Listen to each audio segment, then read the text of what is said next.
Okay, fish number one for the morning.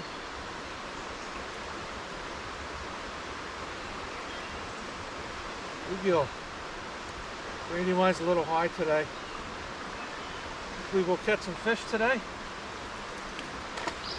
Fish number one.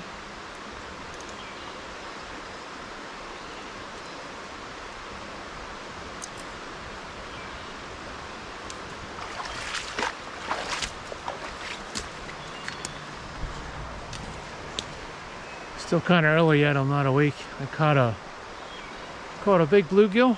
The water's a little muddy today. I'm gonna fish the end of the hole here. Let's see what we can do. Welcome to PA Timber Goose. Today is June 12th, and today I'm fishing the east branch of the Brandywine. It rained all night, so the Brandywine's kind of high, and this late in the season, it's always hard to find fish in here. I don't really anticipate catching any fish in here today, but we're going to try and see what we can catch. Sometimes there's a few nice smallmouths in here. I have to get away from the areas that are fished very heavily. Today I'm fishing in Wallace Township, and I'm fishing at the upper end of 282. There's a small park here, and sitting on a stone bench. Somebody has some very handy stoneworking skills. I'll give you a look at the bench here. That's very impressive. Two large rocks, and there's a joint cut in the stone here. See if I can get a better look at this.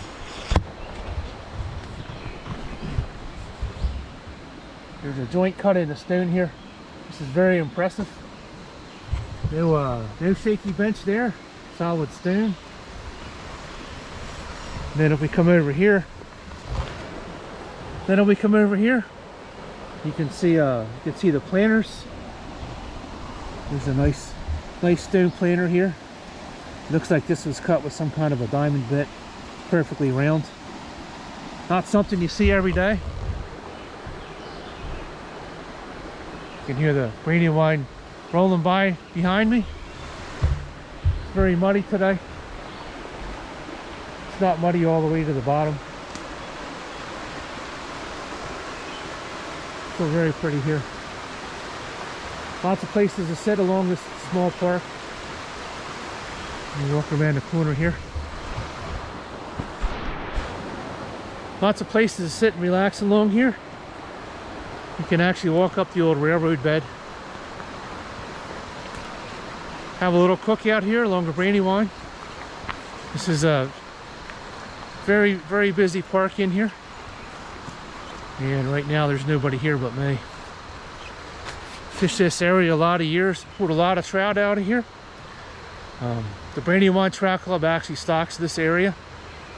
It used to be pretty frequently, and every time you came here you would catch some fish, but I would say that this area is overfished and understocked. So you can hear all the wildlife in the background. I guess that's a cicada. I haven't had any cicadas come out of my yard yet. I'm still waiting for them. Ooh, there's a log I rolled on. There's a few benches here you can sit at. Very pretty in here. Usually this is mowed. Trash can over there. It's actually very clean.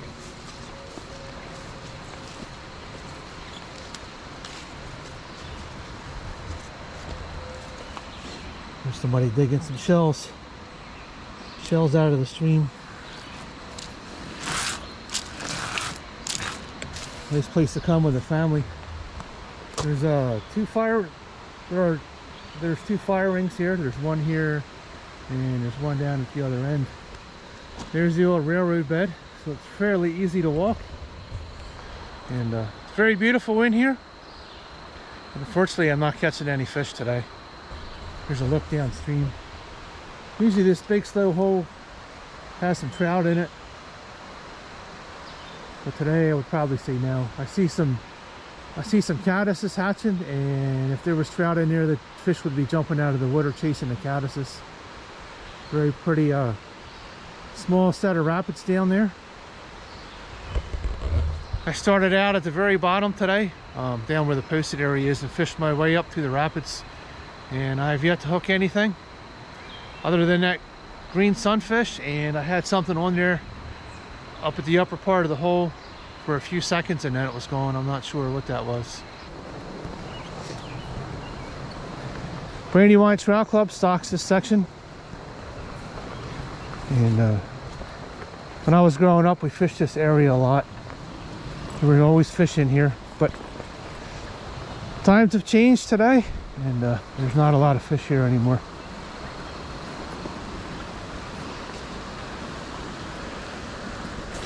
Got all that lovely poison ivy down there.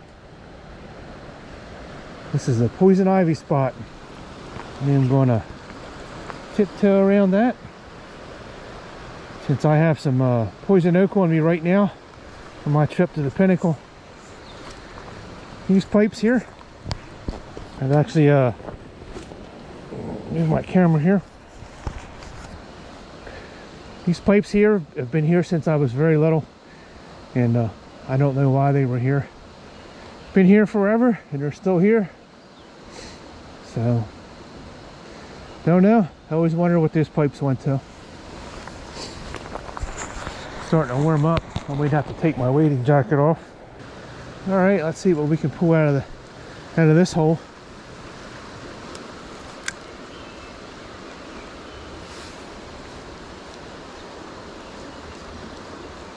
Got a bite.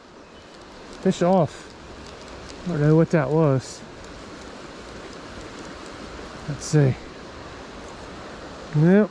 No brush on there. I'm gonna guess that was a fish. He was on there for a few seconds.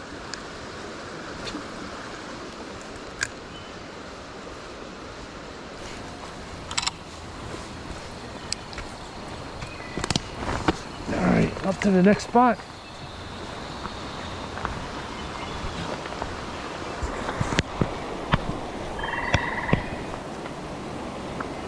Everything's underwater today.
Hopefully the camera got that. I had a fish on there for a few seconds again and then it was gone.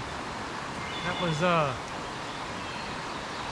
fish number 3 for the day. So I got 1 in and 2 misses. We're gonna go up around the corner here. And I'm starting to have some issues with my line. I am want to peel off some of the extra mono here and retie my spinner on the end. Hopefully I can pick up a smallmouth or something in here.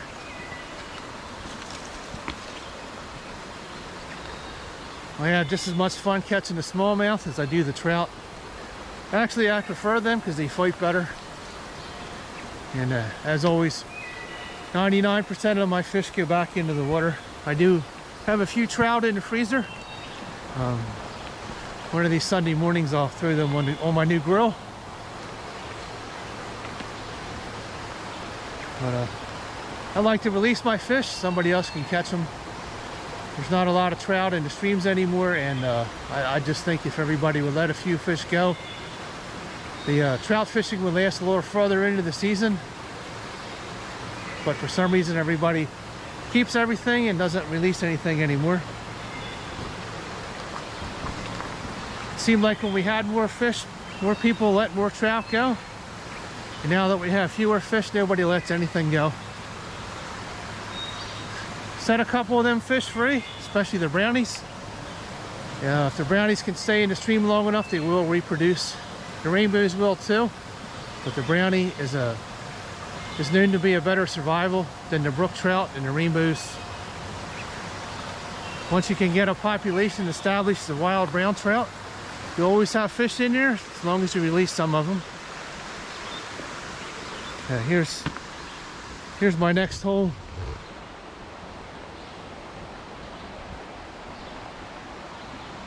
This one kind of cuts around a corner and goes up here. Usually this area is very shallow.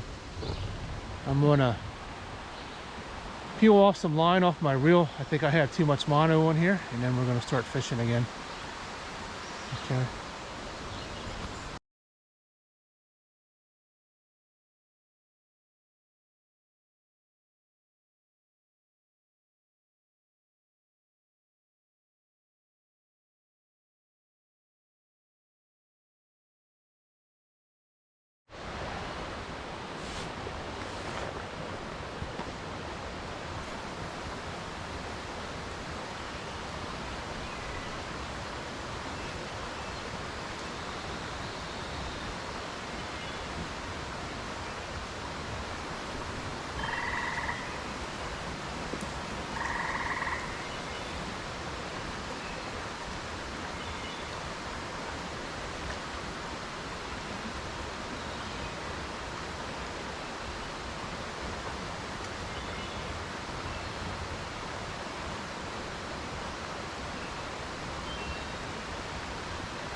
Okay, there's a beautiful rainbow.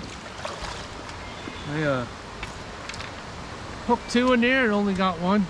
They were biting very short. We're gonna let this one go. Very nice sized fish. All right, see if I can get the hook out of him here.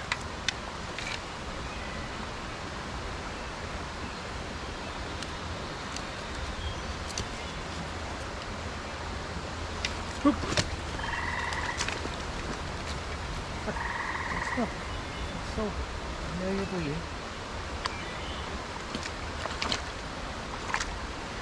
Okay, there's a nice little rainbow here. He's got part of a gill plate missing, and he's pretty beat up, but we're gonna let him go.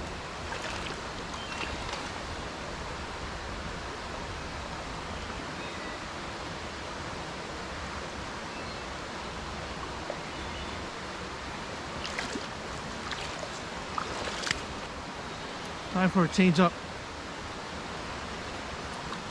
Yeah. I'm gonna try a rooster tail. That one. If there's any question of how hard them fish bite, here's my spinner. You can actually see that it bent my spinner completely in half. The trout actually pound these spinners, and you have a really hard strike, it will actually bend this in half. That's how you know when you got a good fish on. It destroys your tackle, and that's a beautiful thing. But now we're going to try an orange rooster tail. I've had these in my you can always bend this back nice and straight. All right, we're going to give this a try, see what I can do with this. I have a few of these in my spinner box, and because the water's muddy today, I'm going to give this a try. So never think you can't catch fish in a muddy stream. When it's muddy like this, they'll always be tight to the bank. Both of them fish were laying right up against the bank, probably about 6 inches away. I got 2 little taps, and that one there was a bone-crushing hit. They actually thought that was a smallmouth.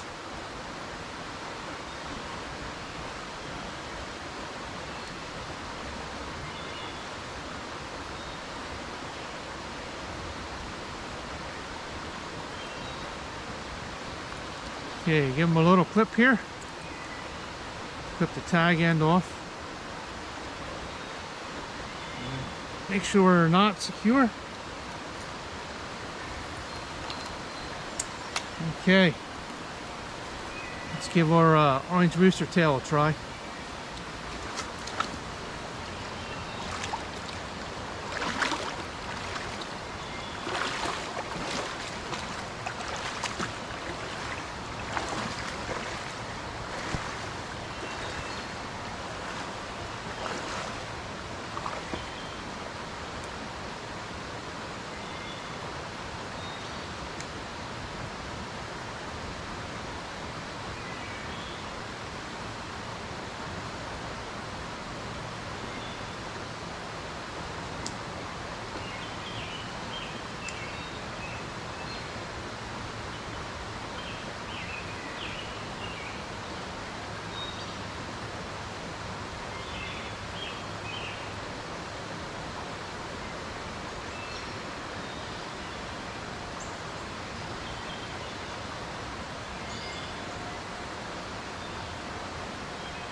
A little bite there. Nope. No bite. Fish. The bite is a leaf. Got a leaf bite.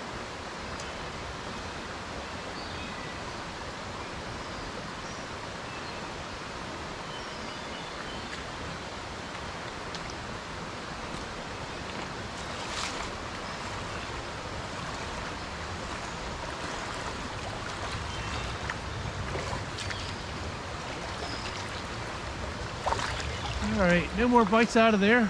I now have a nice, beautiful rainbow trout for the frying pan. It's about a 10-inch fish. I put it back in the water and it bellied up on me. Part of its gill plate is missing and part of its jaw was missing. It was looking a little rough and it didn't survive the fight. So if I get another one, I'll have 2 trout for the frying pan. Got a couple bites on this, but I'm gonna go back to Old Reliable here.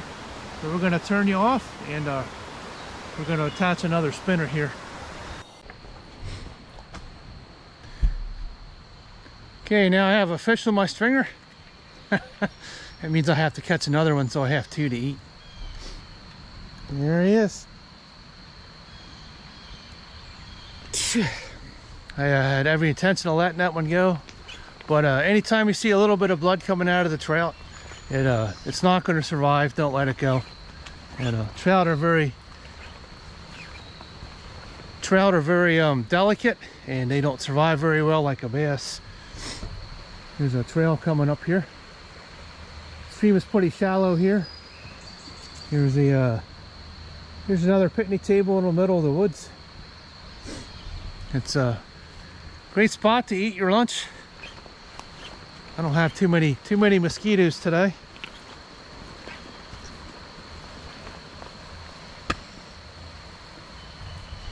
There's some pieces of pottery somebody must have found in the Brandywine. I don't know how old some of them are. No arrowheads. Brandywine Indians inhabited this area, and my dad had quite a few arrowhead collections he found along the Brandywine, both the East Branch and the West Branch. So there are a lot of artifacts around here. Unfortunately, a lot of the area around the Brandywine is posted, and there are a lot of houses around here. So the fishing and hunting along the Brandywine is very limited. There's an arrow here. We are going to follow the trail and see what we can find up here.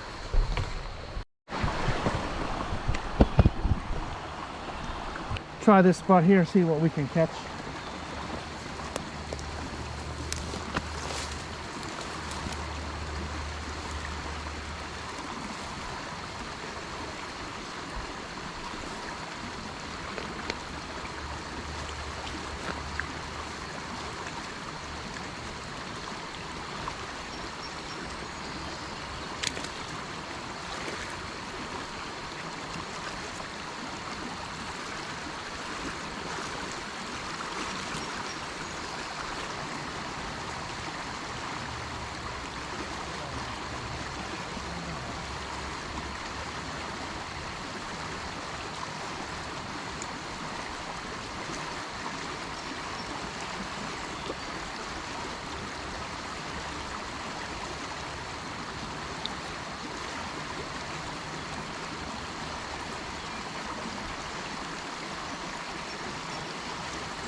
Okay, now that the camera can see me, the largemouth bass. This is what the Brandywine's famous for. He's hooked just barely in the lip, so we're going to let him go. I'll go back to where he came from. I'm sure some of the bites I got downstream were bass, small ones. In the Brandywine, a 10-inch bass is a trophy. That seems to be about the normal size. Let's see if we can pull a bass out under here. Maybe there's one hiding in here.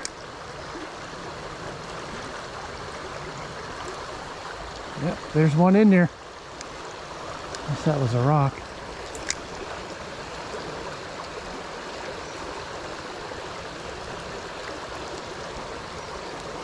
Might have been a rock.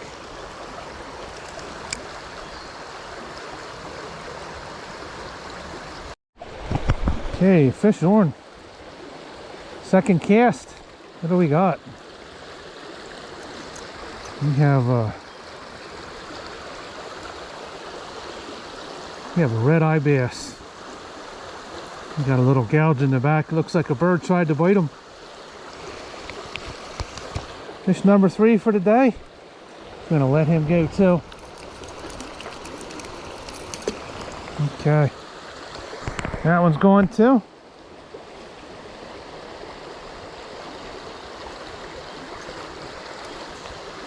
Trusty killer trout spinner strikes again.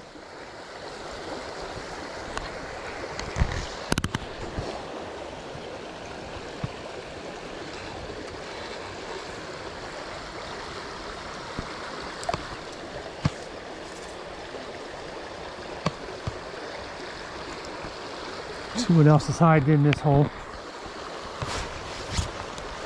Maybe there's a, I don't know if the camera can see this. Maybe there's another one right there in that slot. That fish was right in front of me.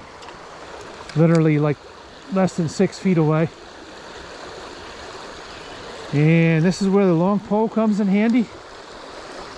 You can see the tree limb there. I'm trying to cast underneath of it. If I had an ultralight trout rod, this would never happen.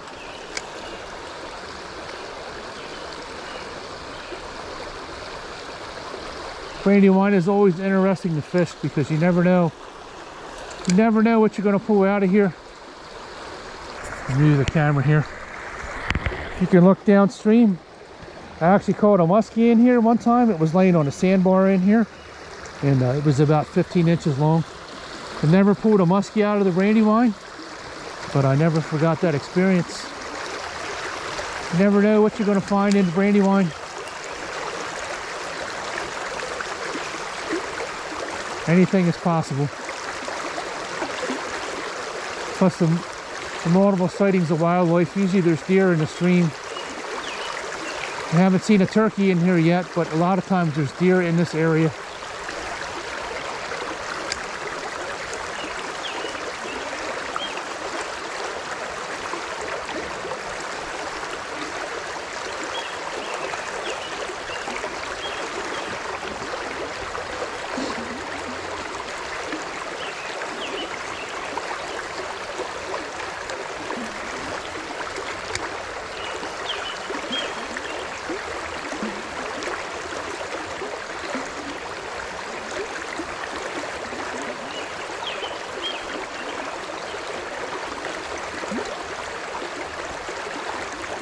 Thanks for watching PA Timber Ghost today. Thanks for coming along on the fishing trip to the East Branch of the Brandywine.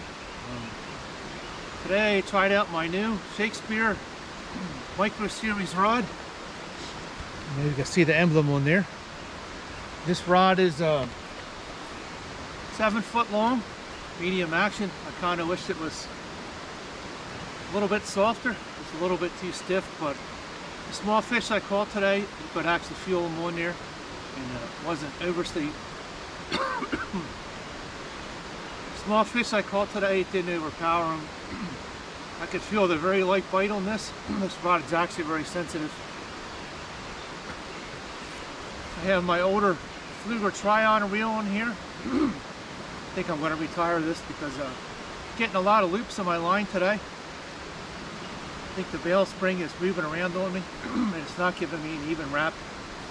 So I had a lot of knots in my reel today.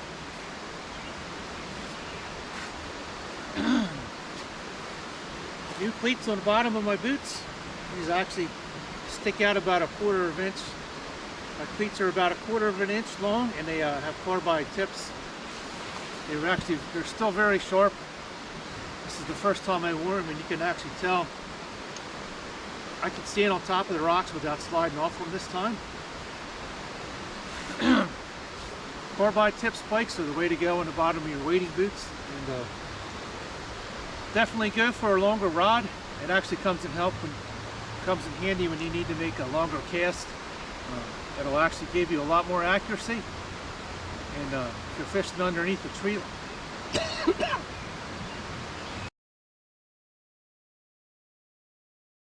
Okay, I think the longer rod really helped me out today. I can make more precise casts, and a lot of these spots I was fishing underneath of the tree limbs. You could never make this kind of accuracy cast with a short rod. There's just no way. And for a 7-foot rod, it's very sensitive, so I could actually feel all the small fish tapping the end of my line. 7-foot rod's actually the way to go. And my Fluger wheel on this rod is going to get retired. It caused me a lot of issues today with tangles in my line. And thanks for coming along today, and I hope you enjoyed this video. As always, hit that subscribe button, ring the bell. It helps the channel, and we'll see you on the next video.